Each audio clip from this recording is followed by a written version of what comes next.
Avui donem començament a la 11a edició d'aquest simpòsium de natura de la Fundació Matxa i EDC Natura. Aleshores és una satisfacció per a l'Ajuntament, crec que és un congrés que situa a Vila-real com a referència en temes de naturalisme. Se consolida en la ciutat, enguany tenim en aquesta àrea educativa el tema dels dinosaures, però també, com sabeu, estaran les xerrades divulgatives i conclourà el simpòsium el dissabte amb la gala en la que se premiaran les millors fotografies de naturalesa, que ve sent una gala, un certamen que com he dit, s'ha consolidat i que és un dels més importants que celebra al llarg de l'estat espanyol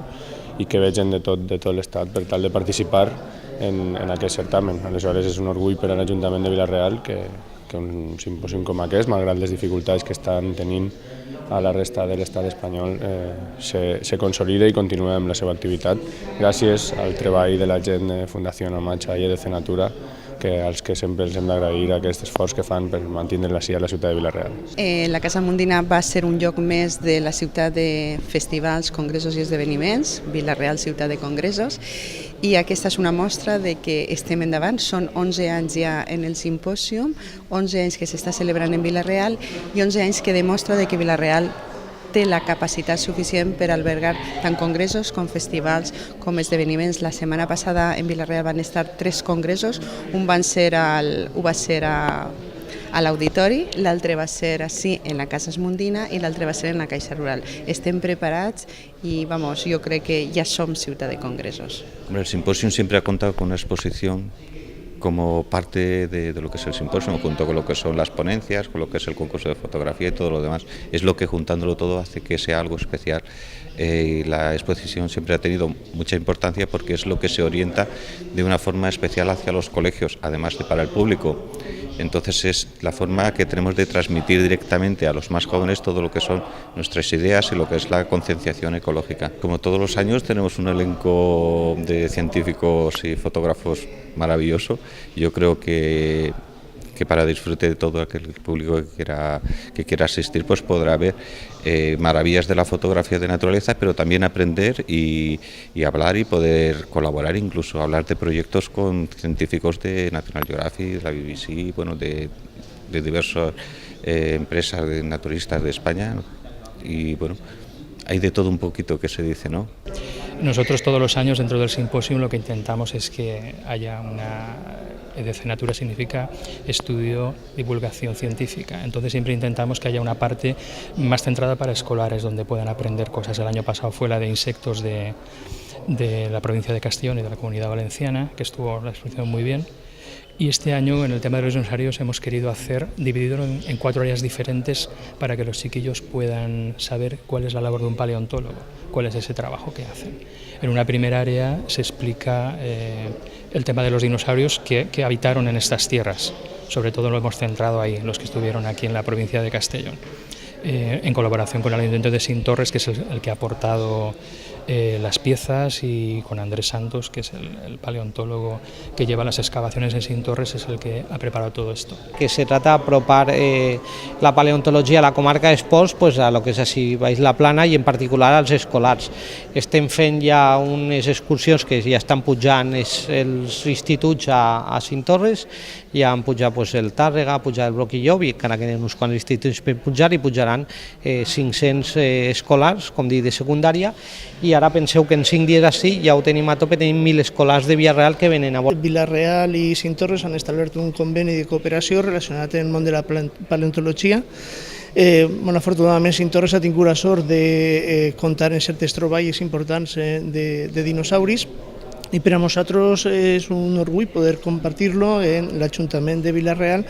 i també en els xiquets de Vila-real, en els instituts de Vila-real que estan pujant gràcies al conveni a veure el que són totes les troballes que estan en el projecte museístic,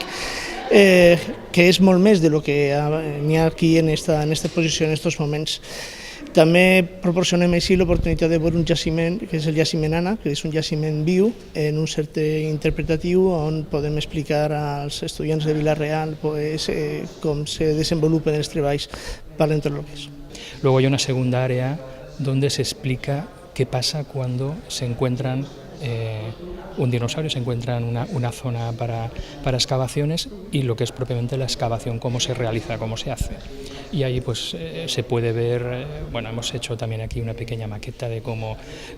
puede ser para que ahora los chiquillos también lo dibujen en un cuadernillo que les damos, y ahí se explica un poco todo el proceso de lo que es la excavación en sí, todo lo que se hace. Vam voler fer una mini excavació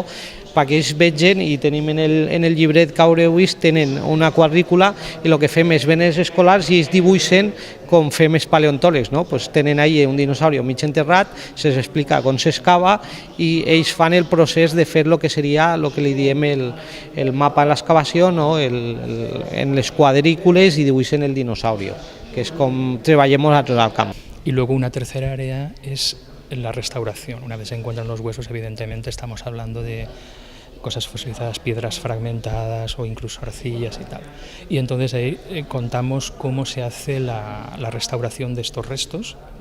y cómo se duplican también mediante los nuevos sistemas de impresoras 3D, cómo se pintan, en fin, hay todo un proceso que hacen los paleontólogos de restauración de las piezas, limpieza, quitar los estratos más duros de fuera hasta llegar al hueso, en fin, hay un proceso grande con percutores eléctricos.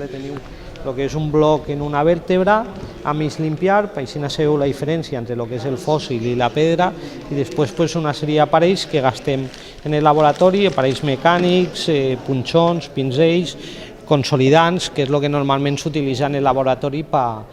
limpiar els fòssils, i després pues, una mostra de lo que se fa en el replicar de fòssils, en lo que s'utilitza per replicar fòssils. Pues una peça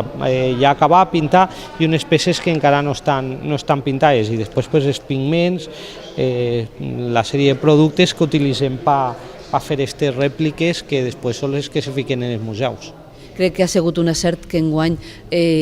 tinguérem este taller així, que s'ha pogut muntar, com heu vist, és crec que molt didàctic, i així és una forma també de recolzar aquest conveni que, com dia el regidor, tenim en Cinctorres, perquè els alumnes que aniran són els de secundària, però ara a aquesta exposició els que venen són de primària, de forma que, i que també estarà oberta al públic per a que pugui vindre en general després, no en visita guiada. Però crec que és una forma d'apropar la natura i esta nova idea que tenim de que l'educació és algo progressiu i que de tot se d'aprèn. Y el último área es el área de exposición. Hemos montado unas cuantas vitrinas con reproducciones de huesos y bueno, es como el final un poco de todo el trabajo, una exposición para que la gente vea un poco los hallazgos, cómo eran, en fin, y de eso se trata, la exposición va a estar centrada así. Bueno, pues el que hem incorporat també a esta exposició és una cosa que vam presentar dimarts a la Diputació, que és que diversos dels ossos que s'han excavat en Cinctorres els hem ficat un codi QR i els hem digitalitzat en 3D, i així se pot accedir des d'un smartphone, des d'una tablet o des de l'ordenador, se pot accedir al fèmur en 3D. Històricament la província de Castelló junt amb Terol són les dues províncies que van ser pioneres en el descobriment dels dinosaures. Els primers dinosaures que se citen a Espanya són en Utrillas, en Terol i en Morella. Entonces, diguem que ja des de l'inici de lo que és la paleontologia de dinosaures en Espanya, la província de Castelló està present. En els últims anys hem perdut una miqueta de comba en el que fa investigació i excavacions, perquè altres províncies com Conca o Terol ens han passat perquè estan invertint més diners, però no en nombre de restes no estem per darrere de lo que és Conca o Terol. Nosaltres coneixem, actualment tenim catalogats 46 jaciments en el que és la comarca d'Esports, dels quals sols estan excavant actualment 3. O sigui, compteu perquè veieu la riquesa. I en aquests 3, penseu que en Anna, que són les peces que tenim així, s'han fet excavacions i tenim 800 fòssils, sols en un. O sigui, perquè us doneu compte que ara estarem parlant d'uns 4.000 fòssils en tot el que és la comarca d'Esports de dinosaures que coneixem. Però n'hi ha molt encara per excavar, per investigar, i podia ser, bueno, estem treballant ahí, però bueno, falta una aposta de les administracions per tirar endavant el que les investigacions, com ha passat en Terol o com ha passat en Conca o en altres zones veïnes.